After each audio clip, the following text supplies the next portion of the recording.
प्रिय बच्चों, आनंद life channel में आपका स्वागत है। मैं डॉक्टर आनंद प्रदीक्षित। कहने से दुख हल्का हो जाता है, ये बड़ी पुरानी कहावत है। मैंने कभी कहा ही नहीं अपना दुख किसी से। यहाँ तक कि पत्नी भी कहती हैं कि कई बार आप परेशान होते हैं लेकिन आप कहते नहीं हैं।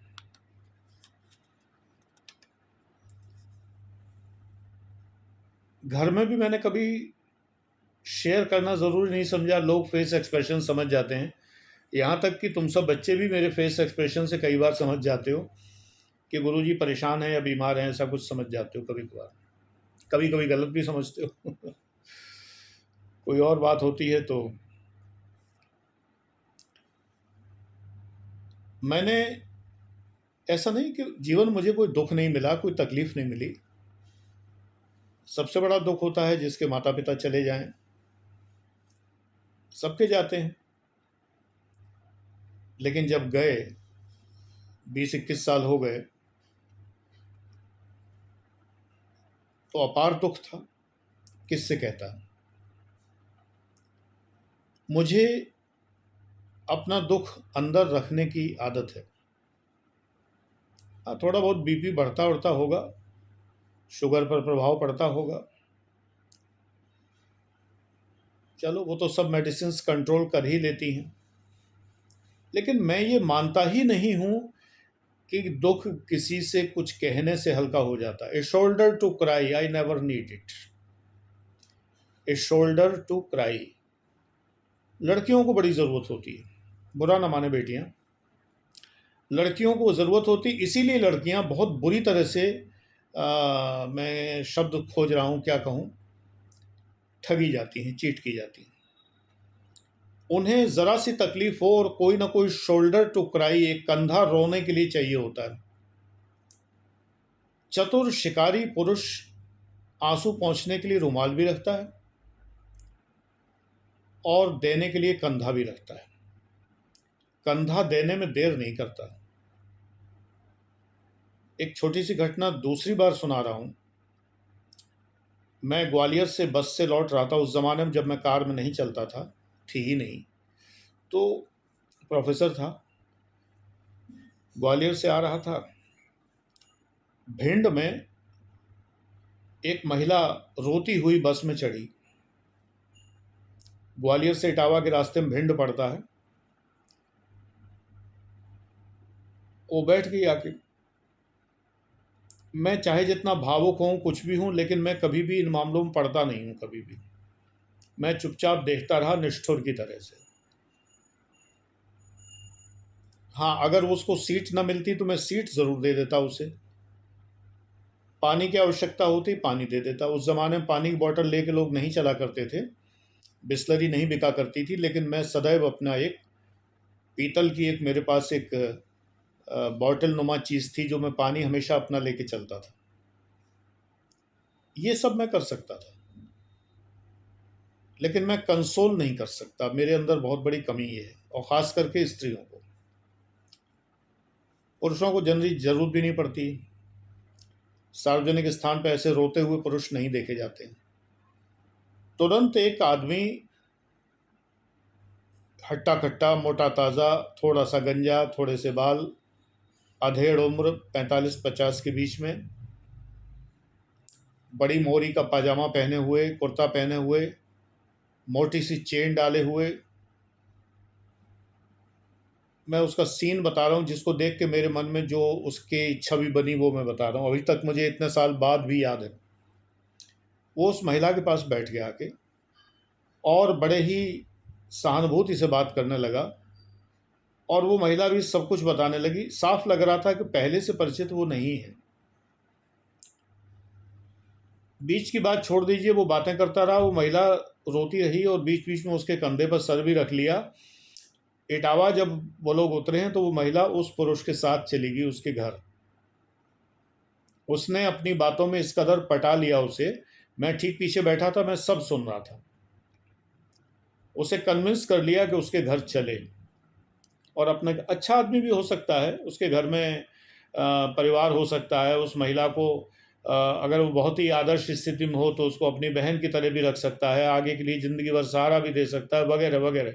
लेकिन उस आदमी का अपीयरेंस ऐसा बिल्कुल नहीं था, एकदम लालची लाला लग रहा था, बिल्कुल साफ, जो कि एक औरत को देखकर लालच में आ गया और उसको पटा ले गया। ये औरतों को एक शोल्डर टू क्राई की जो ज़रूरत होती है, ये बहुत गलत है। बस इस बात को मैं यहीं बंद कर रहा हूँ। मूल विषय ये है कि दुख कहने से कम नहीं होता, कई गुना होता है।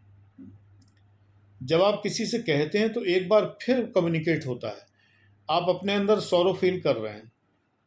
मान लीजिए किसी ने आपको ठग लिया। मैं कई बार चैनल पे अपनी बात बताता हूँ इसलिए कि अगर मान लीजिए मुझे ठग लिया है तो मैं आपको बता दूँ जिससे कि आप ना ठगे जाएं। ठीक है, मैं अपना दुख नहीं हल्का कर रहा। अब ठग लिया सो ठग लिया। मैं कम इंटेलिजेंट था, वो ज़्यादा था, तो उसकी आईक्यू ज़्यादा थी, या उसका जो इमोशनल कोशिएंट ज़्यादा था, मैं इमोशनल फूल था, बेवकूफ़ बना गया। मैं तुम लोगों से शेयर कर देता हूँ कि मुझे बनाया, तुम मत बन जाना। ये दुख हल्का नहीं कर रहा, मैं तो किसी से कभी नहीं कहता, नेवर। आपसे भी यही कहता हूँ, अपनी तकलीफ़ें अपने पास रखिए, उपाय खोजिए लगातार। जितने बार आप कहेंगे दुगुणित होगा, है ना? जैसे कि मान लीजिए आपको 100 कीलें चुभ रही हों, अब आप हर किसी से कहें कि मुझे 100 कीलें चुभ रही हैं, तो वो चुभन मल्टीप्लाई होती है। ये आप लोग नहीं समझते। एक कुछ लोगों ने कहावतें जो गढ़ ली हैं, ये लोग कोई महापुरुष नहीं हैं, न ये कोई संविधान लेखक हैं जिन्होंने लिख दिया और आप मान लें। ये तमाम जो कहावतें टहलती रहती हैं व्हाट्सएप पे और इन सब पर, बहुत वाहियात चीज़ें होती हैं। हर चीज़ पे विश्वास मत किया करिए, कहने से दुख हल्का होता है। ये शिकारियों का एक फेमस जुमला है कि नहीं नहीं, आप अपनी सारी बात मुझसे कह सकती हैं। आपको, और वर्क प्लेस पे बहुत होता है ऐसा कि पहले तो ललचाया जाता है कि अब अपनी तकलीफ़ हम किससे कहें, और हमारा एक ऐसा कोई अपना, मुझे तो वो शब्द भी नहीं आते जो आजकल तुम लोग इस्तेमाल करते हो, सोलमेट बडी होना चाहिए जिससे हम अपने दुख की सारी बात कर सकें। ये बात कहकर अगला आपको आमंत्रित कर रहा है कि आप अपनी तकलीफ़ें बताएं। फिर वो चतुराई से आपकी तकलीफ़ें जानता है और जानने के बाद अपना कंधा ऑफ़र कर देता है कि रख के रोइए। ये कंधे खाली रहने चाहिए अपने जीवन साथी के लिए। किसी को इन पर सर रखने का अधिकार नहीं होना चाहिए, न इस सीने पर किसी को सर रखने का अधिकार होना चाहिए, न ये सर किसी के सीने पर जाना चाहिए। हम लोगों को ये चीज़ें अवॉइड करनी चाहिए, तो ज़िंदगी बहुत आनंदपूर्ण रहती है। सुख तो मिल जाता है इससे, किसी को पटा लिया, शारीरिक तौर पे करीब आ गए, फिर और करीब आ गए, फिर और करीब आ गए, करीबी की कैटेगरीज बढ़ती गई, सुख मिलता गया, मिलता गया, मिलता गया, लेकिन फिर इसके बाद तकलीफ है। मेन बात यह है कि जो विषय है वीडियो का कि दुख कहने से घटता है, ये सरासर गलत बात है। जो सच्चे संत हैं, सच्चे उपदेशक हैं, सच्चे मार्गदर्शक हैं, वो कभी ये बात एंडोर्स नहीं करते। वो सदैव ये कहते हैं कि अपनी तकलीफ़ भगवान से कहिए। लोग भगवान से कहते नहीं क्योंकि भगवान देखते नहीं, तो उन्हें विश्वास ही नहीं होता कि भगवान से भी कहा जा सकता है। इंसान ढूंढते फिरते हैं। कितनी महिलाएं बहुओं की बुराई, सासों की बुराई करती नजर आती हैं, कितने पुरुष बॉस की बुराई और ये सब करते नजर आते हैं। मैं जब आपसे अपने डिपार्टमेंट के बारे में कहता हूँ, सेल्स टैक्स डिपार्टमेंट के बारे में, तो चूंकि आप लोग ISPCS एस्पिरेंट्स हैं ज़्यादातर, तो मैं आपको सतर्क करने के लिए कहता हूँ कि वैसे तो सभी विभागों में कमियां होती हैं, लेकिन इससे ज़्यादा निकृष्ट विभाग दूसरा नहीं है, बिक्री कर विभाग से ज़्यादा। मैंने, चूँकि मैं ट्रेजरी ऑफिसर रहा हूँ, तो मैंने सभी विभागों का काफ़ी अनुभव मुझे है। तमाम अधिकारी मेरे पास आके बैठते थे और चर्चा करते थे। मुझे अपना ट्रेजरी डिपार्टमेंट सबसे अच्छा लगता था। वो किन्हीं कारणों से मैं वहाँ, कुछ लोगों ने बहका के, कुछ लोगों ने गलत राय देकर, इवन DM ने भी ये कहकर कि नहीं वहाँ जाओ, सेल्स टैक्स में वो क्वासी जुडिशियल पोस्ट है और वहाँ पर बहुत पावर है, यहाँ कोई पावर नहीं है, यहाँ तो तुम एक बैंक मैनेजर की तरह हो जाते हो और वहाँ पर अधिकारी होते हो, ये सब कह कवा के मुझे असिस्टेंट कमिश्नर मैं भेज ही दिया, चूँकि मेरा वहाँ भी हो गया था सिलेक्शन। तो ये अगर मैं डिपार्टमेंट की आलोचना कभी करता हूँ दूसरे चैनल पर ख़ास करके, तो इसलिए कि जिससे आप लोग सतर्क रहें, वरना मैं किसी से नहीं करता। मेरे नाते रिश्तेदार जानते भी नहीं कि मैं किन किन डिपार्टमेंट में रहा, मेरा कहाँ कहाँ चयन हुआ, मैं कहाँ का मेरा करियर ग्राफ क्या है, कोई जानता भी नहीं। रिलेटिव्स हैं वो रिलेटिव्स हैं, भाई भतीजे हैं, भाई भतीजों की जगह पर है, उनके सामने मैं अफसर नहीं हूँ, तो उनसे तकलीफ़ कहने की ज़रूरत क्या है। कभी कभी ये होता है कि हम इसलिए कहते हैं कि अगला हमारे मदद कर देगा। ईश्वर गवाह है, मैंने कभी आज तक किसी से राय नहीं ली, कभी भी कोई निर्णय लेने के लिए, और अगर कोई निर्णय ले लिया तो मैंने कभी मदद नहीं मांगी। मैंने न्यायपालिका पर विश्वास किया, अगर कोई बात हुई, सरकारी संस्थाओं पर विश्वास किया जो इसके लिए बनी हुई हैं, ट्रिब्यूनल है वगैरह वगैरह। मैंने कभी पॉलिटिकल प्रेशर नहीं लगाया, जबकि पॉलिटिकल टॉप मोस्ट लोग जो है मेरे परिवारजन हैं। और इससे ज़्यादा और क्या हो सकता है। पश्चिम बंगाल के पूर्व राज्यपाल महामहिम केशरीनाथ त्रिपाठी जी हमारे परिवारजन हैं। इसी प्रकार से तमाम सारे पॉलिटिकल मंत्री, जिनकी की पॉलिटिकल छवि बहुत अच्छी और बहुत नेक दिल की भी है, ऐसे तमाम लोग जिनका कि नाम कभी किसी ने ऊटपटांग बातों में नहीं सुना, श्री प्रकाश जायसवाल जी कांग्रेस के, केशरीनाथ त्रिपाठी जी बीजेपी के, और अखिलेश यादव को कहने की ज़रूरत नहीं कि सपा के हैं, इटावा के हैं, पिताजी के शिष्य मुलायम सिंह यादव जी रहे हैं, पारिवारिक संबंध रहे हैं, कभी लाभ नहीं उठाया, न ट्रांसफ़र्स में, न प्रमोशंस में, न पोस्टिंग में, न किसी बात में, न किसी बात में। मेरी आदत नहीं है मैं किसी से कहूँ और मदद मांगूँ। मैं तकलीफ़ सह लूँगा। मैं कोई करियर में भी परेशानी आएगी तो मैं उसको बर्दाश्त करूँगा, नहीं बर्दाश्त होगी अदालत जाऊँगा, मुकदमा लड़ूँगा, सिफारिश नहीं लगाऊँगा कभी भी। एक बार गलती से लगानी पड़ गई, गलती गलती इसलिए हो गई कि ऐसा लगा कि इसमें कोई बुराई भी नहीं है। हम एक जगह से दूसरी जगह चाहते हैं ट्रांसफ़र, कोई बुराई नहीं है।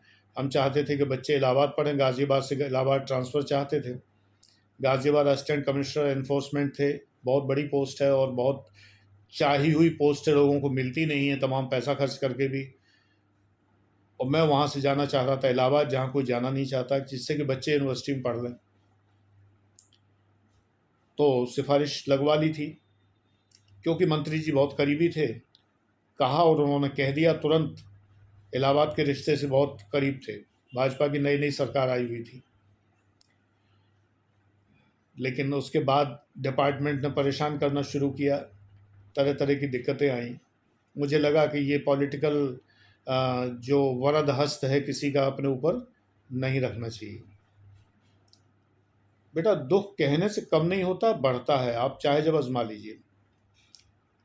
परिवारजनों से कहिए, कोई दिक्कत नहीं, मेरी आदत तो परिवारजनों से कहने की भी नहीं है, कभी भी मैं नहीं कहता।